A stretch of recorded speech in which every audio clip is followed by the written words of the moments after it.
I'm Mike Carnival, host of Adirondack Journey. This week we're going to be going up to Crane Pond, driving all the ways in, and we're going to hike up to Oxshoe with a good friend of mine, Pete Hogan. So stay tuned, and I'll see you on Oxshoe Pond. Well, here we are. We're at Crane Pond. Crane Pond is located about a couple miles off of exit 28, the Northway. You just bear right at 28 and another left at Alder Mountain Road, and it'll take you right into Crane Pond. Now, we decided to drive all the ways in because we got a burly four-wheel drive, and the road's a little rough, a lot of fun, but you can actually cut off a couple miles back and hike in.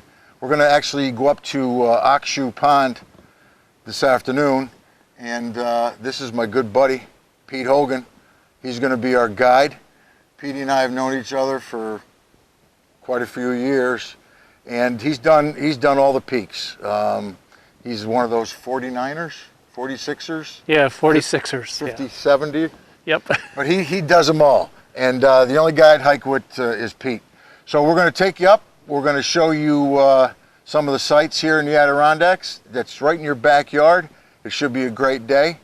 And we're going to talk about what you need to take for a day pack. Pete's an expert at that. What kind of equipment you need, shoes, so on. So stick with us. It's going to be a great day. Pete, the last time I hiked this trail, I don't remember this being here. Look at this, is just probably from one of the recent storms we had, just kind of like blown over. It's kind of neat, like a little tunnel here, but oh boy, yeah. You know what's amazing, if you get up over here,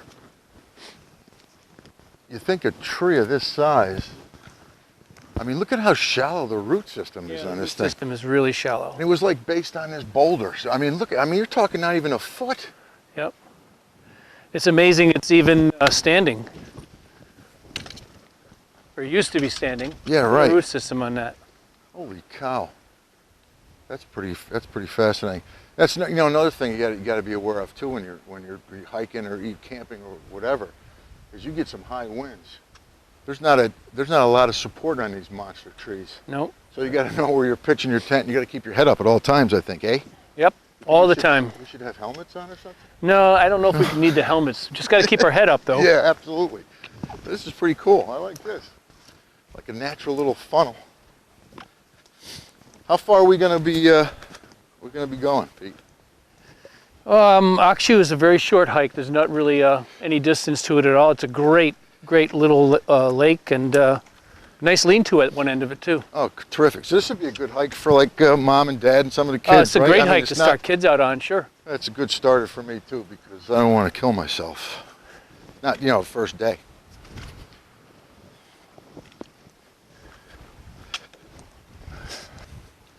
Now these are all glacier lakes up here, right, Pete? Yeah, I think so. Yeah. I mean, this is a great spot. There's some real nice smallmouths in here. There's actually a lot of nice trout in here too. Crane Pond is a real good fishing pond. Yeah, the spring of the year. I mean, when first ice, you can actually troll behind a canoe. You can catch some nice browns in here. Now, Pete, for a hike like today, what's the most important thing as far as gear? I mean, I know footwear is really important, but is there certain kind of boots or shoes or whatever that you look for when you're hiking? You can take a look at this trail. It's fairly well. It's a well-maintained trail, and it's easy to walk. So, I mean, if you're out with your children and family, I mean, sneakers are just as, just something comfortable on your feet that you wouldn't mind walking for a ways in. Uh-huh. You don't really need to get into trail shoes and boots till later on when you're on more of a rocky terrain and when you need more ankle support. Pete, this thing here I grabbed out of the back of the truck. Actually, it's a shooting stick, but I also use it as a walking stick too. I don't know, it helps with my balance and whatever, but I see you're carrying two. Yeah.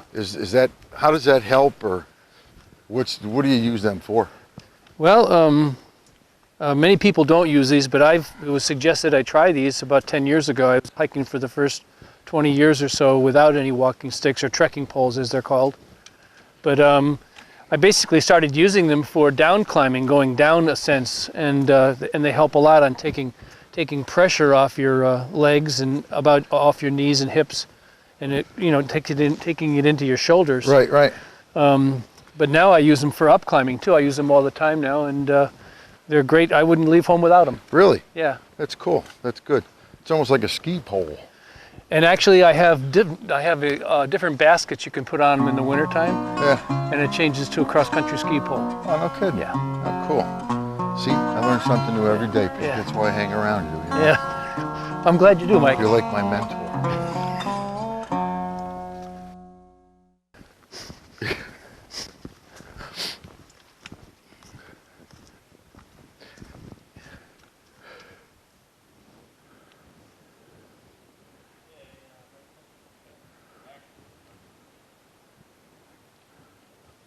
Hey Pete, what's with the birdhouse? Well, it's a trail register, Mike, and probably a good idea to make sure you sign in and sign out on these registers. Many of the trails have them, and it's a good idea to do that. So in case something happens, people know where you are and what trail you were on. Oh, I got you. One of the things you probably should do too when you before you leave home is make sure somebody knows what route you're going to be on and where you're actually going to go, and then stick to that route. Don't change your mind, because it's kind of tough when something happens and the rangers have to be sending out different search parties in 3 different locations looking for you. Oh, they even supply a pen and everything. Yeah. What's today's date? Today's 22nd? Yeah, 22nd. Yep. Oh, wow, you got ink and everything. Yeah, there's a place for your name and address and telephone, how many people in your group, and normally the recommendation from ADK is that you take a minimum of 3 people in your group, and in the good hiking seasons, summer, fall, and spring, and a minimum of 4 in the wintertime. In case something goes wrong, somebody can stay with somebody if they get injured or can't make it on.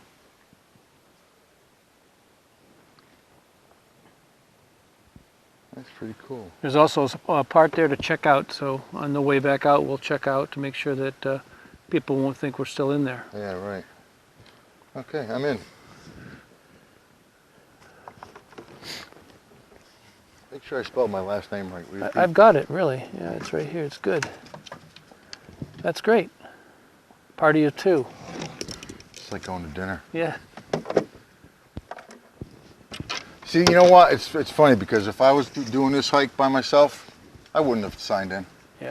I just would have, you know, invincible. What can happen? Yeah. That's surprising. I know better.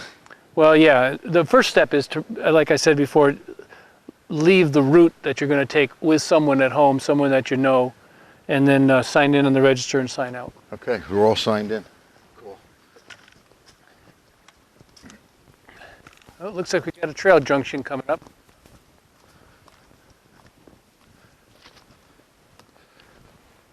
Oh, that's to Farrell Lake? Farrell Lake and Farrell Mountain is one way, and Yeah. Well, what? 8/10. 8/10 of a mile. Geez, that's not Yeah. bad at all, Pete. Pretty good. Yeah. It's a pretty good idea when you're with a family to make sure that your children stop at these collecting points. That's what I used to call them when I had children with me, that they wait at the junctions, because that's where sometimes groups get separated. Oh, you really want so them, if they want to get ahead. you hang right there and wait for us to be there. Don't go past any trail Yeah. junction at all. Yeah, good.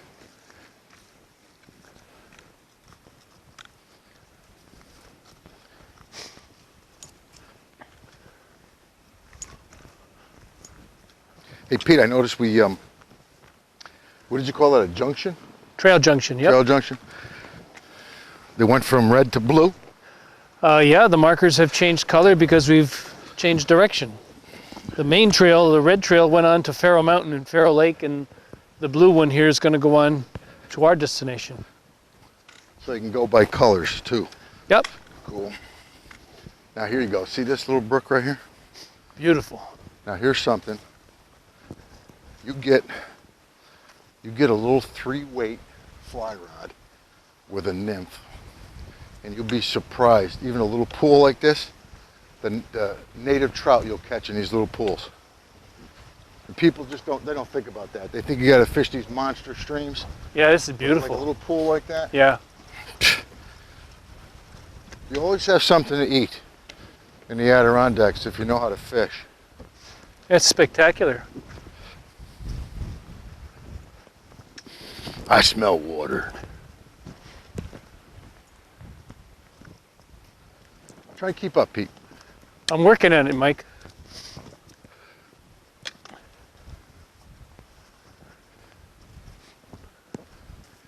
Pete, there's the roof Oh, of the lean-to. The lean-to. You know, I forgot that. I didn't realize it was up this high. I can Yeah. feel the wind, a little more wind Little up breeze coming across the lake. here. Yeah. Boy, this is unbelievable. This The is heaven. pond. Look at this. This is magnificent. Oh,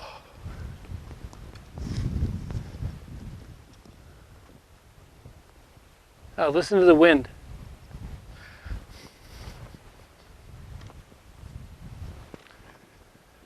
I love that spot right there. Yeah. Pete, let's check out the lean-to. Oh yeah, this looks really good. They left wood. What's All the comforts of home I here. know it. I noticed that they got wood piled. Oh yeah, that's one of the things that you're supposed to do when you leave. You put a fresh pile of wood there for the next visitor. Yeah. So this is like lean-to etiquette. Yeah, you might say it's just it's the right thing to do when you're in the woods. Yeah, because I see they got stuff hanging and like Yeah. rope for drying stuff off, and there's a can of bug spray and Yeah, bug spray and candles and a little register book here that you can sign in and talk about your experiences here at Akshu Pond. how many you think you can get in here, Pete? Well, I don't know, 10, 12 people maybe Really? across. Now the etiquette is, if you're occupying the lean-to, somebody else comes along the trail, they want to spend the night, you just make room for You them. make room. It's not like, we're here first and No, you're not supposed to do that. You're supposed to really make room. That's what etiquette in the woods is all about, Cool. Mike. Let's just go get some sun. It's a little All right, cool right here, isn't it? get out into the sun, get Amazing. some. Yeah. It's beautiful by the lake, by the pond.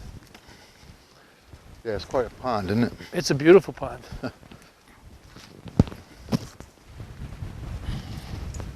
Yeah, let's just find a spot and just go through some of your gear.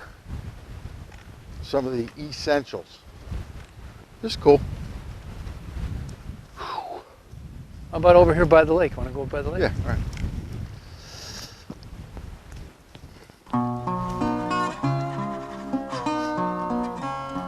Oh, nice. Ah.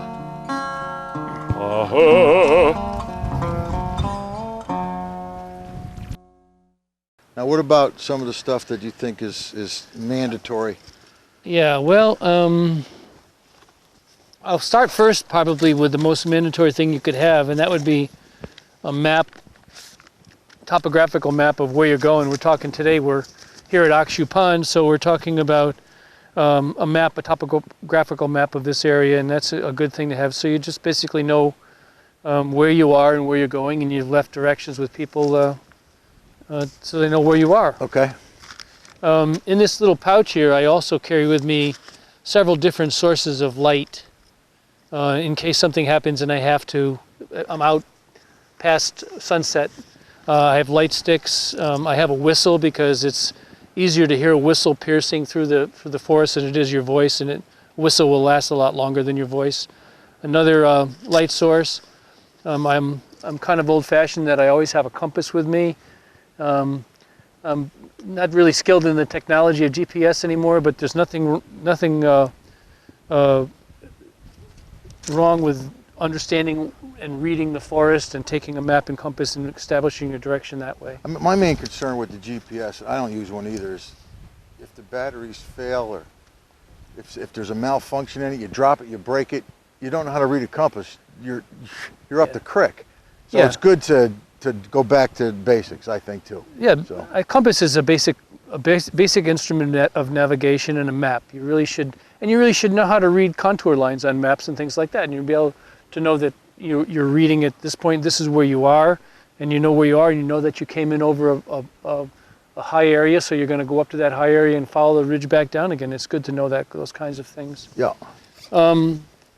I also carry identification materials and phone numbers of my own personal family and DEC and rangers that I can, New York State conservation rangers that I can call here in case there's an accident. On the other side, I have basically how to read a compass bearing. Okay.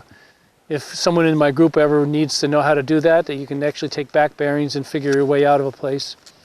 Something to write with in case you have to describe an accident or an injury. And that's that pouch. Let's see, in this outside little pocket I carry sources of food usually. These are gels. It's an electrolyte replacement. Okay. Some candy bars. Hiking actually you can get, for a 120-pound person, you can burn up to 400 calories an hour. Wow. This is another food pouch, some glasses, and the rest of the clothing is in the main pouch. And basically I carry an extra bottle, a liter bottle, and in that is a pair of blended wool socks. So an extra pair of socks. Extra pair of socks in case I get them wet or And what anything like about that. how much water should you bring, Pete? Depends on where you're going. I've always carried 2 liters of water with me because I'd rather be hydrated than dehydrated. Yeah, so absolutely. So Yeah, that's my biggest concern. I can't carry enough water. yeah. You know, so I'm. Water weight is very heavy in hiking. The old poem was a pint a pound the world around, so 2 pints is a liter approximately, and that's going to be a 2 pound a liter of water that you're carrying. So Yeah. for every liter, you're carrying 2 pounds of water. But if you get the right pack, I mean that weight balances off. I mean, it's not like you're carrying a house with you. I mean, No, right? no. It depends on the pack too. Yeah, a word about the water part. You really don't want to drink any water anywhere without treating it with some sort of a tablet or a purifier. You don't want to drink it right out of a stream bed or a lake or anything like that. It's not a good idea to do that. You want to make sure it's treated before you drink it. So what'll happen if you do? You get A lot of time in the lean-to. yeah, you spend a lot of time behind away the from lean-to. people. Yeah. This is with me all seasons. It's a bivy sack. It's actually an emergency bivy sack where you can just curl up into this and it's like your own little cocoon for the night and you spend the night in it. Oh, cool, neat. Now, what's something like that cost?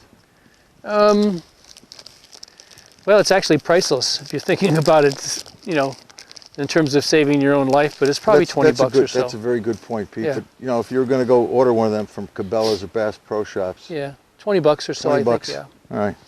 They used I to think have my life is worth 20 bucks. Yeah, I would hope so, Mike, yeah. I have some personal breaks here, toilet tissue. Ah. And then this always stays in my bag too. I have a first aid kit. Now, first aid kit. What do you carry with your first aid kit? Basically, some butterfly enclosures for cuts, some Band-Aids, some Neosporin, and it's a repair tape put out by McNett. It's called Tenacious, and it can basically repair anything, Cool. Great. seal anything. That's great. And I have an ankle brace because according to the National Outdoor Leadership School, 75% of the accidents occur with ankle injuries. So when you're hiking. Also in this bag is another light source, a headlamp. And with that, I have extra batteries in here in case the batteries in the headlamp go out. A fire source. This is one of those windproof lighters. Yeah. You got any fire starters at all? Stick matches. No, I don't. Not with me now. Nope, not with me right now. I'll tell you, Pete. What I found to be the best, besides buying the little fire starter sticks, is I use a cotton ball, and I just dip it in Vaseline, and you can keep it. I got it with me. You keep them in a little. That's a great idea. Film tube, And I'll tell you what, you ignite that, and that cotton ball will stay lit a great, real nice flame for 10 minutes. Oh, that's good. And then you can just build your fire around that. It's absolutely incredible. It Yeah. really is. Something so simple as petroleum jelly and a cotton ball could save your life. Oh, yeah. So just, so I shared something with you, Pete. That's great. Thanks, Mike. See, that's why we do this I'll together. take that with me. Thanks. This is my water purification tablets. It's a two-step system where you end up putting so many tablets in a liter bottle, and you hold on for like 30 minutes, and then you put another tablet in that makes it a little bit more tasty. Yeah. It's not very tasty. Well, I don't think you're looking for taste. You're looking for ability to survive. The folks, I don't know if folks really know this, but most packs are not waterproof. They would be way too heavy if they were. So most of your items in your pack should be actually in sealed, like Ziplocs or whatever, or you carry a pack cover to cover the entire pack. Right.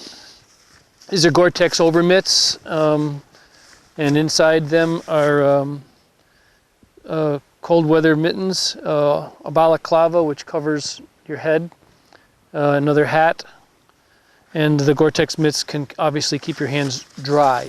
That would be important.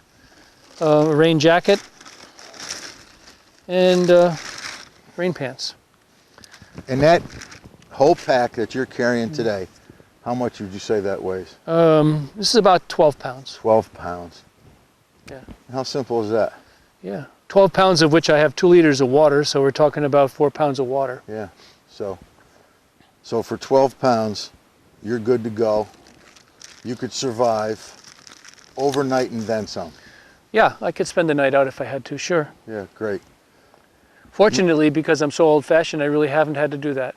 Yeah, well, that's good. That's a good point. I guess, I've always believed that you take what you have to take in order to survive the night, and if it means you're carrying an extra 3 or 4 pounds to do that, that's the price you pay for Yeah. being in the woods. Absolutely. Peter, I really appreciate the fact you're going through all this stuff and showing us what you do and sharing your 30 years of experience as a hiker. Thanks, Mike. And I want to do this again, hopefully. You got a friend that she's an avid fly fisher person, and she knows all the trails and some of these ponds. Do you think that before the snow flies, we might be able to get together, the 3 of us, and do? Oh, I think she would love that. That would be nice. Yeah, she would love that. Pete, I don't know how to thank you for spending the day with me and with us, and sharing your knowledge and your sense of humor. And thanks. And I'll see you maybe in a couple weeks. Okay, Mike, thanks All a right, lot. buddy. Thanks, Pete. You take it easy. Listen, if you want to go hiking, you want to go into the Adirondacks, you need to listen to Pete, take some essential stuff, 12 pounds of weight. It'll save your life. You'll have a great day. You got to really try this. Oxshoe Pond. Took us 40 minutes to get here. You got to do it. You got to try it. Thanks. I'll see you next week. Adirondack Journey.